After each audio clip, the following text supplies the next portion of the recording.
Sejarah perkembangan kebudayaan di Mojokerto. Yang pertama tentang perkembangan agama. Mereka percaya adanya aliran animisme dan dinamisme. Pada abad ke-13 Masehi, setelah berdirinya Kerajaan Majapahit, agama Hindu-Buddha menjadi agama resmi kerajaan tersebut, sehingga masyarakat yang awalnya percaya pada aliran animisme dan dinamisme perlahan tapi pasti berganti menjadi agama Hindu-Buddha. Hal ini dibuktikan dengan ditemukannya prasasti Balawi pada abad ke-14 yang membahas tentang gelar Raden Wijaya, yakni Sri Kertarajasa Jaya Wisnuwardana Antawikramatunggadewa, yang artinya Siwa dan Wisnu merupakan dewa dalam agama Hindu. Menjelang keruntuhan Kerajaan Majapahit, Islam mulai berkembang di dalam Kerajaan Majapahit. Hal ini dibuktikan dengan ditemukannya makam Troloyo, yakni makam Islam pada masa Kerajaan Majapahit di daerah kekuasaannya. Makam Troloyo adalah makam dari pedagang Muslim yang ada di Kerajaan Majapahit. Adapun makam yang terkenal di makam Troloyo adalah makam Syekh Jumadil Kubro. Syekh Jumadil Kubro adalah bapak dari para wali yang merupakan cikal bakal masuknya Islam di Nusantara. Adapun bukti yang lain adalah ditemukannya makam dari Putri Campa. Kisah Putri Campa dan masuknya Islam ke Mojopahit ditulis dalam Pemerhati Sejarah Mojokerto. Dalam bukunya yakni Babat Keruntuhan Mojopahit, Invasi Raden Patah, Suatu Kemustahilan Sejarah. Berdasarkan literatur puja sastra sejenis babat atau serat, Prabu Brawijaya V menikah dengan putri dari kerajaan Campa. Putri Campa itu hadiah dari Raja Campa, yakni Indravaman VI sekitar tahun 1428. Keberadaan Putri Campa yang menjadi istri raja mengundang imigran asal Campa datang ke Kerajaan Majapahit. Para imigran Muslim itu diperkirakan masuk ke Majapahit pada abad ke-15 Masehi. Agama Islam sudah dianut sebagian kecil masyarakat Campa sejak abad ke-11 Masehi. Ekspansi agama itu buah masuknya para pedagang dari Arab dan Persia ke negeri tersebut.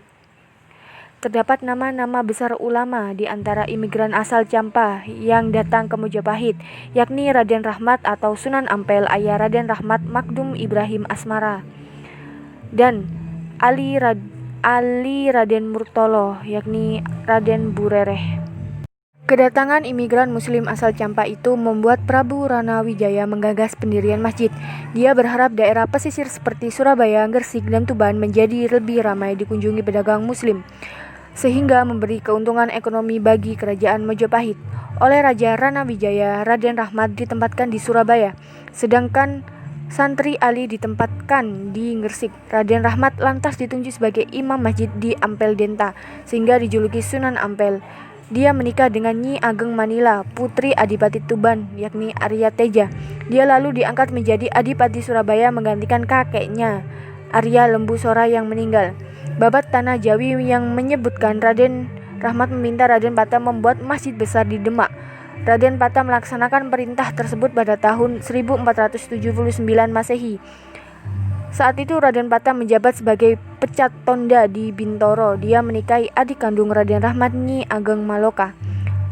Sementara di Mojopahit tahun 1510 sampai 1511, Raja Ranawijaya tutup usia digantikan Prabu Udara, yakni Pati Unus menolak tunduk pada Prabu Udara. Hal ini menjadi cikal bakal keruntuhan dari Kerajaan Majapahit. Bahasa yang digunakan di Kerajaan Majapahit yang utama adalah bahasa Jawa kuno, yang kedua adalah bahasa Kawi, yang ketiga adalah bahasa Sanskerta. Bantengan merupakan kesenian tradisi khas Mojokerto, seperti awal mula ludruk, yaitu ludruk Bandan.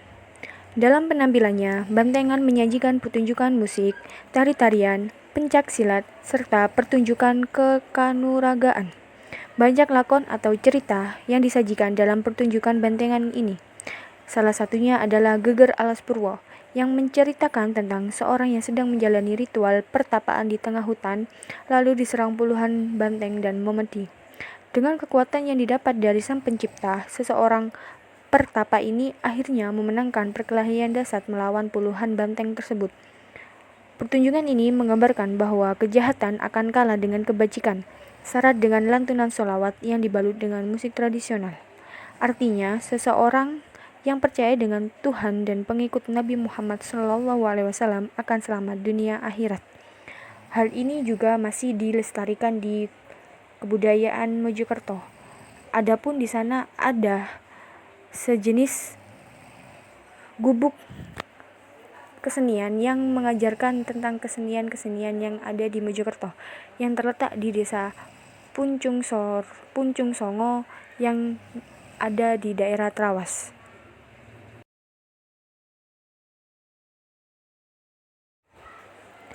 Yang kedua adalah tradisi turun-temurun dari leluhur Grebeg Suro di tanah Mojopahit. Acara dari Grebeg Suro yang berada di kota Mojokerto ini biasanya diawali dengan pembacaan macapat oleh pegiat-pegiat seni yang datang dari berbagai wilayah di Indonesia. Acara macapat ini tidak hanya dihadiri oleh golongan tua saja, melainkan anak muda terdapat di pembacaan macapat. Rangkaian pembacaan macapat ini biasanya diakhiri dengan pertunjukan wayang kulit. Dalam pembacaan macapat ini terdapat kalimat yang disebut gatra, dan setiap gatra mempunyai jumlah suku kata atau guru bilangan.